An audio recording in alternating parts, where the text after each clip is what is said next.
हरे राम राम राम हरे हरे हरे राम हरे राम राम राम हरे हरे राम हरे राम राम राम हरे हरे हरे राम हरे राम राम हरे हरे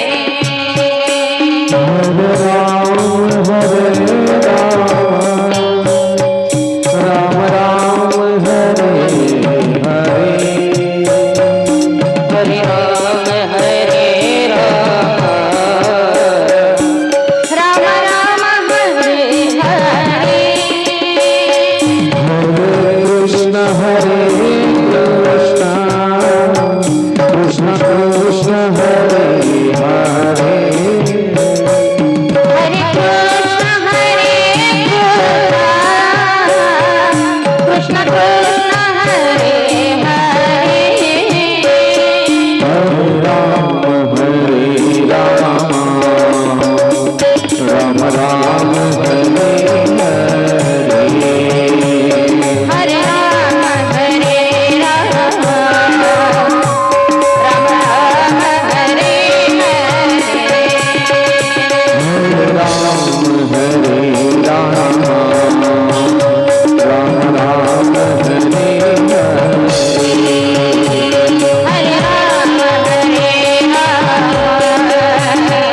राम राम हरे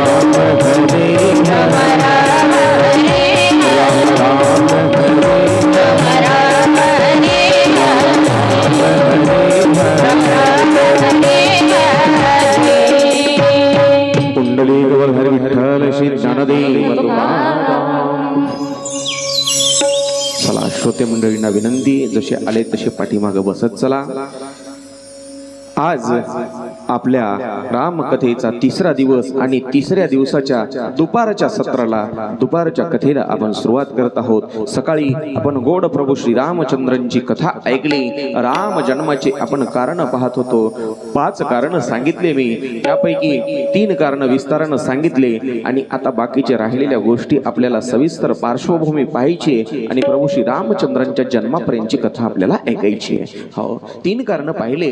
पहिलं कारण मी सांगितलं, सनत कुमारांनी 2 द्वारपालांना शाप दिला. त्या द्वारपालांना काय नाव द्वारपालांचं? जय आणि विजय. त्या जय विजयाचे 3 राक्षस कुळामध्ये जन्म होतील असा शाप दिलेला आहे आणि त्या 3 जन्मातून मुक्त करण्यासाठी, राक्षसाच्या योनीतून मुक्त करण्यासाठी देवाने 4 वेळेला जन्म घ्यायचं ठरवलं होतं. आपण त्यापैकी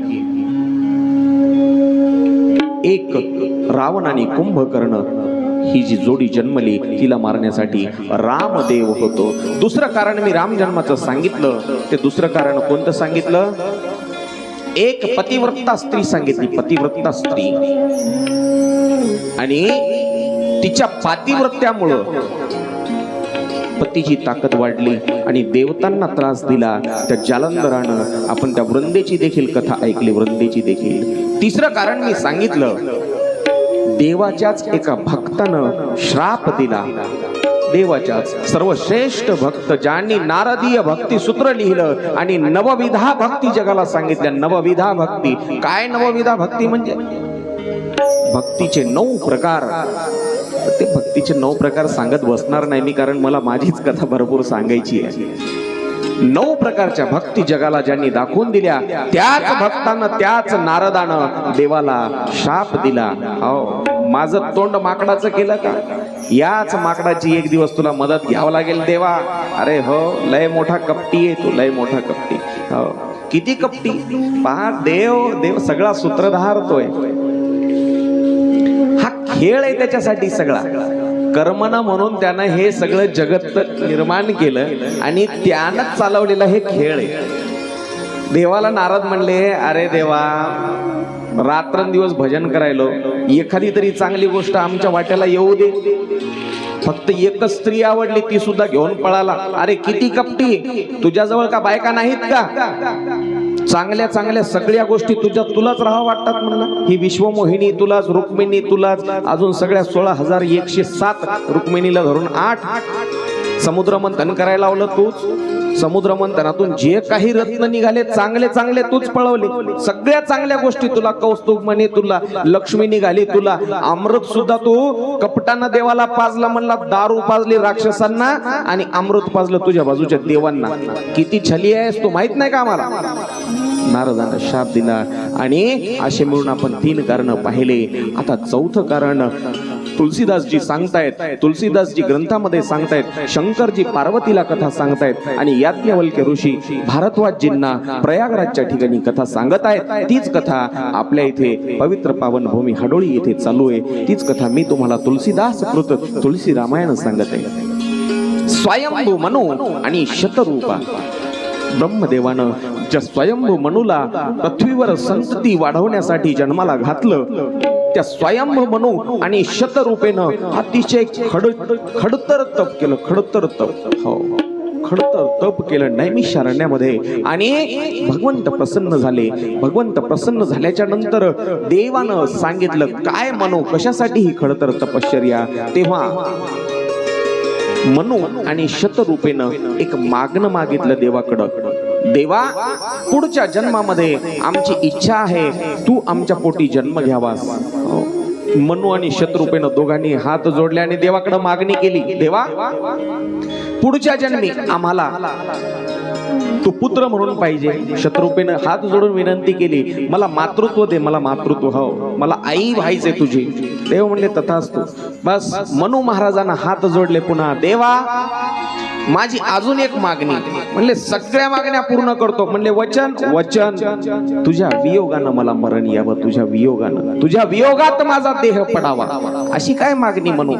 काहीतरी चांगलं माग. देवा याहून काय श्रेष्ठ मागणं असेल? देवाच्या आठवणीमध्ये मरण यावं, याच्याहून श्रेष्ठ दान काय असणार आहे माझ्यासाठी? मला तुझ्या वियोगानं मरण यावं. मनू राजानं ते मागणं मागितलं आणि देवानं तथास्तु सांगितलं. तोच मनू आणि तीच शतरूपा पुढच्या जन्मामध्ये राजा दशरथ आणि कौशल्या झाले. कौशल्या प्रभू रामचंद्राची आई बनली आणि राजा दशरथ जे मनू आहेत वियोगानं मरण पावले. कोणाच्या? रामाच्या. त्यांचा हट्ट पुरवण्यासाठी देवानं राम अवतार घेतला. देवानं नाराज कोणालाच केलं नाही. मी सकाळी सांगितलं, अहो जे मागल ते सगळ्याला देऊन टाकतो, त्याला म्हणायचं देव. जो सगळ्यात मोठा दाता आहे, दातृत्व ज्याच्या ठिकाणी आहे, त्याला म्हणायचं देव. देव कोणालाही नाही म्हणायचं. आजकाल मार्केटमध्ये नवीन नवीन देव यायले. कोणी जिवंत माणसं स्वतःला मी देव आहे म्हणून घ्यायलेत ना. पण देव पहा, देवाचे बी भरपूर प्रकार आहेत. काही झालेले देव, काही मानलेले देव आणि काही असलेले देव. शाश्वत फक्त असलेलेच आहेत. काही झालेले मग ते अधांतरित झालेले असतात आणि काही मानलेले तुमच्या आमच्या सारख्यानी. ते मानलेले 4 दिवस 4 जण मानतात आणि दुसरे मानत नाहीत. मग ते खरे देव झाले का? नाही. जे खरे असलेले देव आहेत तेच शाश्वत आहेत. शाश्वत देव आहेत. देव वेगळे, दैवत वेगळे. दैवत अनेक आहेत, छोटे मोठे दैवत अनेक आहेत, अनेक भरपूर दैवत आहेत. दैवत वेगळे, देव वेगळा. सगळे काही देऊ शकतो तो देव आहे. 4थं कारण सांगितलं, मनू आणि शतरूपा यांची तप आणि तपाच्या पूर्ततेसाठी, मागणीसाठी देवाला राम अवतार घ्यावा लागला आणि मनू आणि शतरूपेचा हट्ट पुरवावा लागला. 5वं कारण सांगतो, काही देश आहे, काही देशाचा राजा. ही कथा पहा चांगली. एवढ्या खोलवर हे कारण वगैरे कोणी सांगत बसत नाही. तुम्ही म्हणले कांडानुसार जर सांगितलं असतं, लई सोपं असते. कांडानुसार सांगणं लई सोपं. एका दिवशी एक कांड सांगितलं तरी मी खूप झालं. रामचरित मानसामध्ये जसं इतर रामायणामध्ये रामकथा काय फक्त ही तुलसीदासांनी लिहिली अशातला काही प्रकार नाही. आपल्याकडं शेकडोच्या वर कवींनी काव्य केलं रामायणावर. शेकडो ग्रंथ आहेत रामायणावर. त्यामध्ये प्रमुख आहे वाल्मिकी रामायण, तुलसीदासांचं रामायण, एक गीत रामायण वेगळंच, आपल्याकडे नाथ महाराजांनी लिहिलेलं रामायण वेगळंच, बरोबर, भावार्थ रामायण, पुन्हा राम विजय वेगळा श्रीधर स्वामीचा. भरपूर भरपूर ग्रंथ आहेत आणि भरपूर कथा आहेत, खूप काही बोलण्यासारखं आहे. पण महत्वाचं मी सांगतोय तुम्हाला आणि महत्वाचे विषय खोलात सांगण्याचा प्रयत्न करतोय. लक्षपूर्वक ऐका. कैकई नावाचा देश आहे आणि त्या देशाचा राजा आहे सत्यकेतू. काय देशाचं नाव? कैकई देश आणि त्या देशाचा राजा आहे सत्यकेतू. त्या सत्यकेतू राजाला दोन मुलं. एका मुलाचं नाव आहे प्रतापभानू आणि दुसऱ्या मुलाचं नाव आहे अरिमर्दन. माऊल्यांना विनंती, दिदी असं उशिरा यायचं आणि पुढे येऊन बसायचं असं नसते. उशिरा आला तर मग मागच बसायचं नाही. म्हणजे कसं होते, आता हे जे श्रोते एवढ्या वेळापासून येऊन शांत चित्तानं ऐकतायत काय, मग यांचं चित्त लक्ष तुमच्याकडे जाते. जे मागून आले ते मागून आलं तर मग मागच बसायचं, बरोबर आहे. म्हणजे मी कोणाला मुद्दा म्हणून मन दुखावं याच्यासाठी बोलत नाही, तुम्हाला चांगली कथा ऐकण्यात यावी याच्यासाठी सांगतोय. मला जाणून बुजून कोणाचं मन दुखवत नाही मी, माफ करा. चला काय कैकई देश आणि त्या कैकई देशाचा राजा सत्यकेतू. सत्य आणि केतू. केतू म्हणजे काय?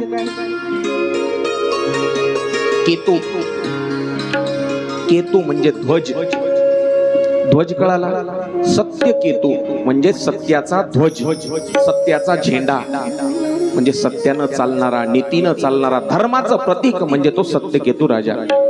आणि त्याचे दोन मुलं आहेत. एकाचं नाव आहे प्रतापभानू, नावासारखाच प्रताप आणि भानू. भानू म्हणजे काय? प्रताप माहित आहे सगळ्याला, शौर्य, आणि भानू म्हणजे सूर्य. जसा शौर्याचा सूर्य किंवा विजयाचा सूर्य, प्रतापाचा सूर्य नावासारखाच अतिशय तेजस्वी आणि पराक्रमी होता. दुसऱ्या मुलाचं नाव होतं अरिमर्दन. अरि आणि मर्दन सांगा. अरि म्हणजे शत्रू आणि मर्दन म्हणजे नाश करणारा, ठार करणारा, संपवणारा, शत्रूचा काळ असणारा तो अरिमर्दन. प्रतापभानू हा मोठा होता म्हणून राजाच्या गादीवर बसला, कैकई देशाच्या गादीवर, आणि त्याचा एक चांगला विश्वासाचा प्रधान होता. त्या प्रधानाचं नाव आहे धर्मरुची. धर्मरुची. नावाप्रमाणे मी सांगितलं नाही, नाव फार महत्वाचं असते. माणसाचं नावाप्रमाणे आचरण देखील असायला पाहिजे आणि म्हणूनच नावाप्रमाणे आचरण होतंय या लोकांचं. म्हणूनच इतिहासामध्ये त्यांचे नाव अजरामर राहिलेले आहेत. अहो, तुमच्या आमच्यासारखं साधं पेपरला नाव येत नाही. तुमच्या आमचं पुण्यनगरीला लोकमतला नाव येत नाही लवकर. मग ग्रंथामध्ये, पुराणांमध्ये आजपर्यंत यांची नावं टिकून आहेत हजारो लाखो वर्षापासून. त्यामाग त्यांचं आचरण आहे, त्यांचं चारित्र्य आहे, म्हणून त्यांची नावं टिकून आहेत. धर्मरुची नावाचा प्रधान आहे. हो, प्रतापभानू एवढा तेजस्वी आणि शूरवीर होता. त्यानं आपल्या सभोवताली जेवढे काही शत्रू राजे होते सगळ्या शत्रूंचा नायनाट केला. त्याच्या भीतीमुळे सगळे राजे राज्य सोडून वेश बदलून जंगलात जाऊन राहायला लागले. जंगलात जाऊन इतका प्रतापवान होता तो प्रतापभानू नावाचा राजा. त्याचा भाऊ अरिमर्दन आणि त्याचा प्रधान धर्मरुची. एवढा प्रतापभानू तेजस्वी होता. त्याच्या भीतीमुळे सगळे राजे त्याचे जे आहेत ते दुश्मन बनले. सगळ्यासोबत युद्ध केलं आणि सगळ्याला युद्धामध्ये त्या प्रतापभानूनं हरवलं. देशोदेशीचे राजे राज्य सोडून जंगलामध्ये पळून गेले. एक दिवसाची गोष्ट, प्रतापभानू शिकारीसाठी निघाला. शिकारीसाठी जंगलामध्ये आल्याच्या नंतर काही मोजके सैनिक सोबत होते राजाच्या. जंगलामध्ये आला. जंगलात आल्याच्या नंतर राजाला एक डुक्कर दिसलं. डुक्कर, तो डुक्कर मायावी होतो. मायावी तो डुक्कर नसून एक कालकेतू नावाचा राक्षस होता. कालकेतू नाव मी आधी सांगितलं. जे मुख्य राजा आहे कैकई देशाचा त्याचं नाव सत्यकेतू. आता हे राक्षस, मायावी राक्षस डुक्कर बनून आलंय, याचं नाव कालकेतू. कालकेतूला पाहिलं प्रताप भानून, त्या डुकराला पाहिलं आणि राजा घोड्यावर बसून सुसाट वेगानं त्याच्या पाठीमागे निघाला. मागचे जे सोबत होते 10-5 सैनिक ते मागच राहिले आणि घोर अरण्यामध्ये जंगलामध्ये तो राजा त्या डुकराचा पाठलाग करत करत अतिशय निर्भीड अरण्यामध्ये, जिथं सूर्याची किरणही पोहोचत नाहीत, इतक्या दाट घनघोर अरण्यामध्ये तो राजा प्रताप भानू त्या कालकेतूचा पाठलाग करत निघाला. पण ते पुढे गेल्याच्या नंतर डुक्कर दिसेन असं झालं, कुठं गेलं कळालंच नाही. भर दुपारची वेळ, दुपारची सायंकाळ झाली, पण रस्ता काही परत यायचा सापडेना राजाला. अंधार पडू लागला. राजाने आता इथंच मुक्काम करायचं ठरवलं जंगलामध्ये. कुठं मुक्काम करायचा? समोर एक अंधारामध्ये झोपडी आणि त्या झोपडीमध्ये दिवा दिसला. दिवा, बस इथं काहीतरी आश्रय आहे असं राजानं पाहिलं आणि त्या झोपडीकडे राजा गेला. त्या झोपडीकडे राजा गेल्याच्या नंतर आतमध्ये एक म्हातारा आणि दाढी जटा वाढलेल्या अवस्थेमध्ये साधूच्या वेशामध्ये एक माणूस दिसला. मी साधू म्हणत नाहीये, साधूच्या वेशामध्ये एक माणूस म्हणतोय. लक्षपूर्वक ऐकत जा, बोलण्याकडे गांभीर्यानं लक्ष दिलं पाहिजे. सर्वांगाचे कान करून ऐकायची कथा आहे. आतमध्ये झोपडीमध्ये गेल्याच्या नंतर त्या व्यक्तीनं राजाला ओळखलं, प्रताप भानूला. कोण आहे ते? पण प्रताप भानूनं ओळखलं नाही. तो कोण होता? राजानं, प्रताप भानूनं ज्या राजांना, अनेक राजांना दुश्मनी करून मारून पळवून लावलं, त्या राजांपैकीच एक या प्रताप भानूचा दुश्मन होता. झोपडीत गेल्याच्या नंतर त्या माणसानं राजाला ओळखलं आणि मग विचारलं, कोण तुम्ही? पण राजाला वाटलं आपण लवकर ओळख कशाला सांगायची. तो म्हणला, मी जो आहे तो कैकेय देशाचा जो प्रताप भानू राजा आहे, त्या राजाचा मी प्रधान आहे. म्हणला, मी प्रताप भानू आहे का? नाही, मी प्रधान आहे त्याचा. पण त्यानं ओळखलं, तो कपटमुनी नावाचा होता. त्या कपटमुनीनं सांगितलं. मग आता मी माझा परिचय दिला. राजानं प्रताप भानूनं विचारलं, तुम्ही कोण सांगा? ते म्हणला, मी जो आहे तो एक तनू आहे. एक तनू, मी एक तनू आहे. ते म्हणला, एक तनू असं नाव कधी मी ऐकलं नाही. एक तनू म्हणजे काय? आता या एक तनू जे कपटमुनी आहे याला सगळं माहित होतं राजाचं. हा राजा कोण आहे, कुठला आहे, याचा भावाचं नाव काय, वडिलाचं काय, प्रधानाचं काय, सगळं माहित. त्या एक तनून सांगितलं, माझं नाव एक तनू आहे.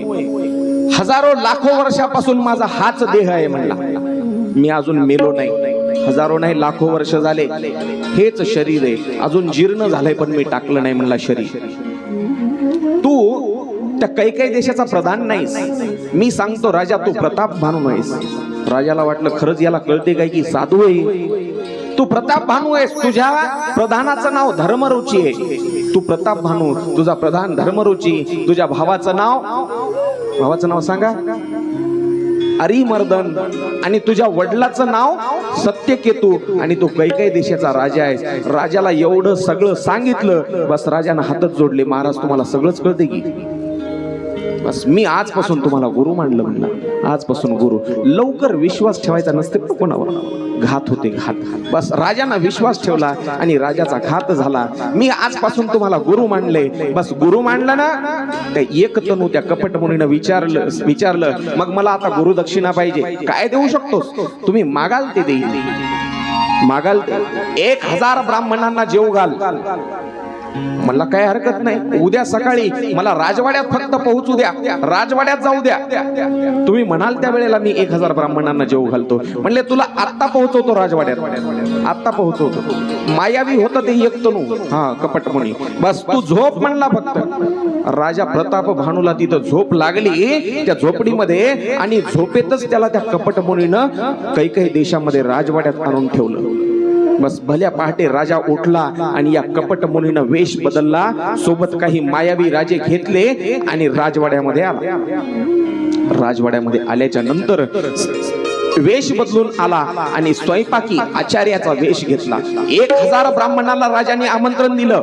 1000 ब्राह्मणाला जेवू घालायचं ठरवलं. लक्ष इकडे असू द्या, लक्ष इकडे असू द्या. कथा फक्त लक्ष दिलं तरच समजेल. प्रताप भानूनं 1000 ब्राह्मणांना भोजन देण्यासाठी आमंत्रण दिलं. सर्व राज्यातून 1000 ब्राह्मण आले आणि जो कपट मुनी आचार्याचा स्वयंपाकाचा वेश घेऊन जो राजवाड्यात आला होता त्यानं येताना मांस आणलं. मांस आणि त्या 1000 ब्राह्मणांसाठी जो स्वयंपाक बनत होता त्या स्वयंपाकामध्ये ते मांस मिसळलं. कोल्ह्या कुत्र्यांचं मांस त्या स्वयंपाकामध्ये मिसळलं. हो, त्याला बदला घ्यायचा होता ना प्रताप भानूकडून कसा तरी बदला घ्यायचा होता. बस स्वयंपाक तयार झाला. तो अभक्ष भक्षण असलेला स्वयंपाक, मांस मिसळलेला स्वयंपाक तयार आहे आणि 1000 ब्राह्मणांची पंगत बसली. राजा स्वतः वाढायला घेतोय. पानं वाढलेले आहेत. भगवंताचं स्मरण करून आता घ्या म्हणणार. एवढ्यामध्ये आकाशवाणी झाली.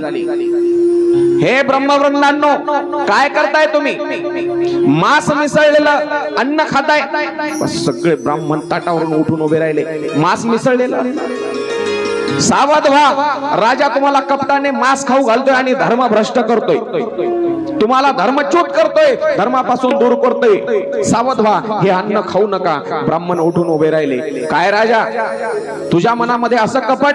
म्हणले राजा थरथर लटलट कापायला लागला. मला माहित नाही, मी फक्त ब्राह्मणांना माझ्या गुरुच्या आदेशानं मी तुम्हाला जेवायला सांगितलेलं आहे. 1000 ब्राह्मणांना जेव घालण्याचा मी संकल्प केलेला आहे, म्हणून मी तुम्हाला आमंत्रण दिलं. मला काही माहित नाही, मला क्षमा करा. सगळे ब्राह्मण रागामध्ये आले आणि 1000 ब्राह्मणांनी एकमुखानं शाप दिला. अरे राजा, आम्हाला धर्मभ्रष्ट करायला निघालास? 1 वर्षाच्या आत तुझ्या कुळामध्ये कुल दिवा लावणारा कोणी राहणार नाही. सगळं कुळ तुझं नष्ट होईल आणि तुम्ही सगळेजण राक्षस व्हाल. राक्षस व्हाल.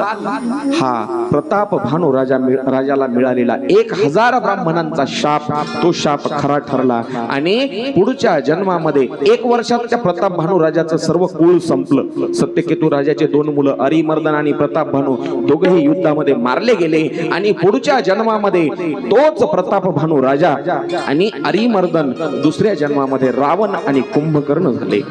रावण आणि कुंभकर्ण असे 5 कारण सांगितलेले आहेत. सकाळी पाहिले 3, आता पाहिले 2. आता पुढची गोड कथा आपल्याला ऐकायची आहे आणि त्याआधी एकदा भजन करायचंय.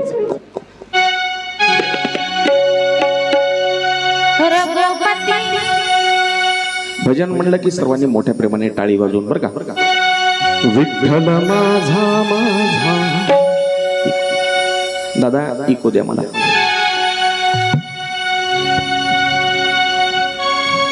विठ्ठल माझा माझा माझा माझा माझा. विठ्ठल माझा मी विठ्ठला